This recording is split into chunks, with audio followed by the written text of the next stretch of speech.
Hello friends, this is Seema and today we are going to discuss characteristics of business activity. Friends, आज हम characteristics की बात करेंगे. Characteristics मतलब समझ लीजिए जो खासियत होती है जो एक नॉर्मल एक्टिविटी को बिजनेस एक्टिविटी बनाती है, वो कौन से कैरेक्टरिस्टिक्स होते हैं उन पर हम आज डिस्कस करेंगे. तो सबसे पहला कैरेक्टरिस्टिक होता है एक बिजनेस एक्टिविटी के लिए that any business and every business is an economic activity.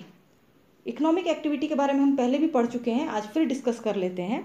कोई भी बिजनेस इकोनॉमिक एक्टिविटीज़ ही होता है.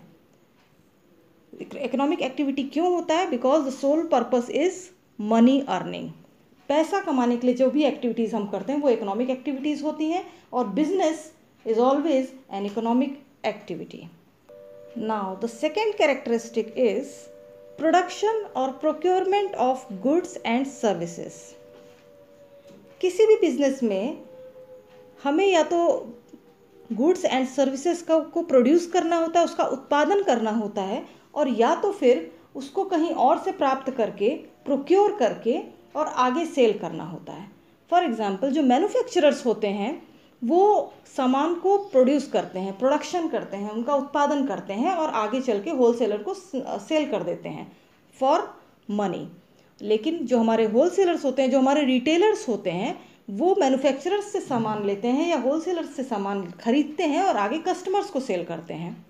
तो प्रोडक्शन या प्रोक्योरमेंट दोनों में से एक चीज़ या दोनों कई बार होना ज़रूरी होता है किसी भी एक्टिविटी को बिजनेस एक्टिविटी कहलाने के लिए. सो ये एक और कैरेक्टरिस्टिक है हमारे बिजनेस एक्टिविटी का.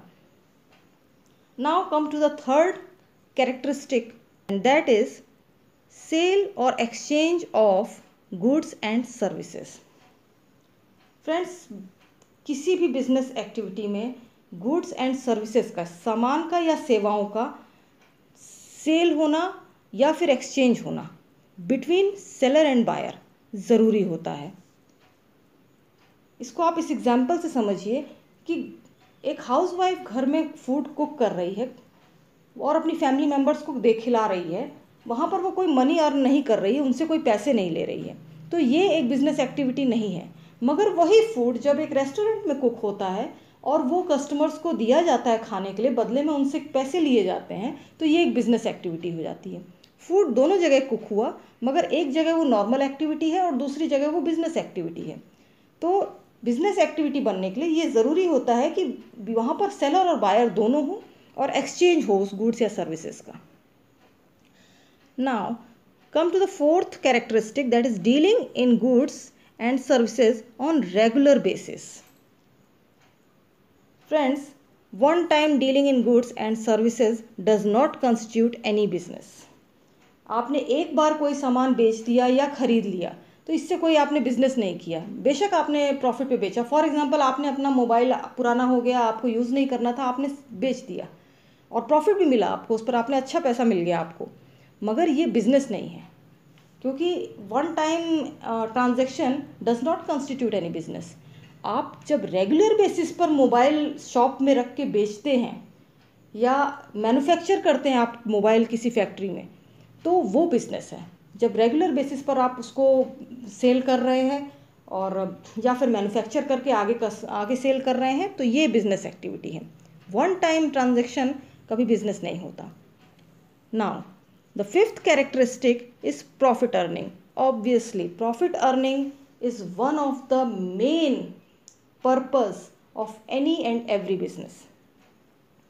ये तो हम बार बार पढ़ते आ रहे हैं. बिजनेस कोई भी हम करते इसी मोटिव से हैं कि हमें मनी अर्न करना होता है, प्रॉफिट अर्न करना होता है, क्योंकि no business can survive for long without earning profit. अगर लॉस में जाने लगेगा बिजनेस तो वो बिजनेस सर्वाइव ही नहीं कर पाएगा, आगे चल के बंद हो जाएगा. तो प्रॉफिट अर्न करना तो कंपलसरी एक आप कह सकते हैं कि कंपलसरी कैरेक्टरिस्टिक है बिजनेस एक्टिविटी का. Now the next characteristic is uncertainty of returns. Friends, किसी भी बिजनेस में आप कभी भी रिटर्न्स, अपना जो आपको प्रॉफिट मिल रहा है, जो आपका लाभ है, उसको आप फिक्स नहीं कह सकते कि इतना मिलेगा ही मिलेगा. वो कभी भी फिक्स नहीं होता, सर्टेन नहीं होता, ये हमेशा अनसर्टेन होता है. क्यों अनसर्टेन होता है? Due to external factors and circumstances. बाहरी परिस्थितियाँ कभी भी हमारे हाथ में नहीं होती, हमारे कंट्रोल में नहीं होती हैं, किसी भी बिजनेसमैन के कंट्रोल में नहीं होती हैं। फॉर एग्जांपल अभी पेट्रोल के प्राइस बढ़ गए। अब इस पेट्रोल के प्राइस बढ़ने से क्या हुआ, ट्रांसपोर्टेशन का खर्चा बढ़ा, जिसकी वजह से हमारा जो प्रोडक्ट हम मैन्युफैक्चर कर रहे हैं अपने ऑर्गेनाइजेशन में या फैक्ट्री में, उसकी कॉस्ट बढ़ गई, और कॉस्ट बढ़ गई तो हमारा प्रॉफिट कम हो गया। और समटाइम्स किसी और वजह से हमारा प्रॉफिट बढ़ भी जाता है। सपोज पेट्रोल के ही प्राइस बहुत कम हो गए अचानक, तो उसकी वजह से हमारी कॉस्ट कम हुई और हमारा प्रॉफिट बढ़ भी गया। तो ये प्रॉफिट हमारा बढ़ भी सकता है, हमारा एस्टिमेटेड प्रॉफिट है वो बढ़ भी सकता है, घट भी सकता है। यहाँ पर रिटर्न्स हमेशा अनसर्टेन होते हैं। ये बिजनेस एक्टिविटीज़ का एक मेन कैरेक्टरिस्टिक है। And last but not the least characteristic is element of risk. किसी भी बिजनेस में आप रिस्क को इग्नोर नहीं कर सकते। I can say that there is no any business without any risk. Risk तो होगा ही होगा, इसके लिए आपको प्रिपेयर रहना होगा अगर आप बिजनेस कर रहे हैं तो।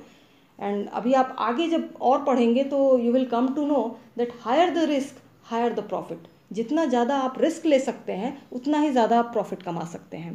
तो risk factor is an important factor in any business. So friends, ये थे हमारे 7 characteristics of business activities. I hope आपको क्लियर हुआ होगा जो भी इसका कॉन्सेप्ट है। एंड मैं चाहूँगी कि आप अपनी